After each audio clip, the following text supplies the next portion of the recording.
ഇവാഞ്ചലിയും അനുദിന സുവിശേഷ വിചിന്തനം. ഓഗസ്റ്റ് 15 മനോഹരമായ 2 ആഘോഷങ്ങൾ. ദിവ്യമാതാവിൻ്റെ സ്വർഗാരോപണ തിരുനാൾ കൂടാതെ ഇന്ത്യയുടെ സ്വാതന്ത്ര്യദിനം.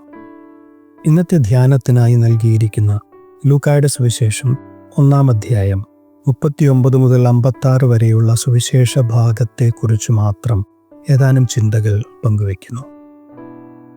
മറിയം എലിസബത്തിനെ സന്ദർശിച്ച സമയത്ത് ആലപിച്ച സ്തോത്രഗീതം മാഗ്നിഫിക്കാത്ത് നാം ഇന്ന് കേൾക്കുന്നു. അത്യന്തം സുന്ദരവും ശക്തവുമായൊരു ഗാനമാണിത്.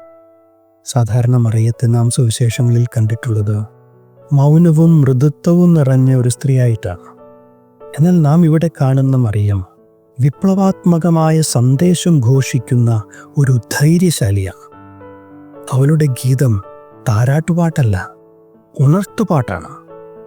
അതിലെ വാക്കുകളൊന്ന് കേട്ടെ. അവിടുന്ന് ഹൃദയവിചാരത്തിൽ അഹങ്കരിക്കുന്നവരെ ചിതറിച്ചു, ശക്തരെ സിംഹാസനത്തിൽ നിന്നും മറിച്ചിട്ടു, എളിയവരെ ഉയർത്തി, വിശക്കുന്നവരെ വിശിഷ്ട വിഭവങ്ങൾ കൊണ്ട് സംതൃപ്തരാക്കി, സമ്പന്നരെ വെറും കൈയോടെ പറഞ്ഞയച്ചു. ഏതൊരു ശക്തനെയും ഭരണാധികാരിയെയും വിറപ്പിക്കുന്ന വാക്കുകൾ. അത് സത്യമാണ്. ബ്രിട്ടീഷ് ഭരണകാലത്ത് ഇന്ത്യയിൽ പൊതു ആരാധനയിൽ ഈ സ്തോത്രഗീതം മാഗ്നിഫിക്കാത്ത് പാരായണം ചെയ്യുന്നത് നിരോധിച്ചിരുന്നു.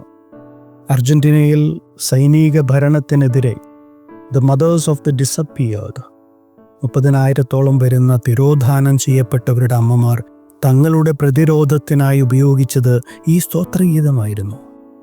1980-കളിൽ ഗ്വാട്ടിമാലയിലും ഗവൺമെൻറ് ഈ ഗീതം നിരോധിച്ചു.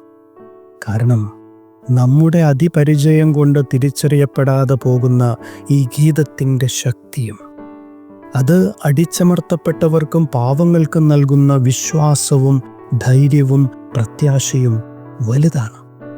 നമുക്ക് സങ്കല്പിക്കാവുന്നതിലും വളരെ വലുത്.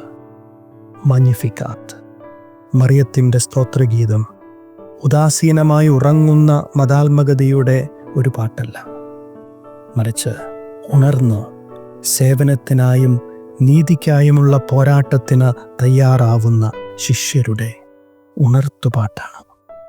പരിശുദ്ധ അമ്മയുടെ സ്വർഗാരോപണവും ഇന്ത്യയുടെ സ്വാതന്ത്ര്യദിനവും നമ്മെ ഓർമ്മിപ്പിക്കുന്നത് സ്വന്തം രാജ്യത്തിനായും സ്വർഗരാജ്യത്തിനായും നാം ഏറ്റെടുക്കേണ്ട ദൗത്യത്തെക്കുറിച്ചാണ്, സ്നേഹ വിപ്ലവത്തെക്കുറിച്ചാണ്.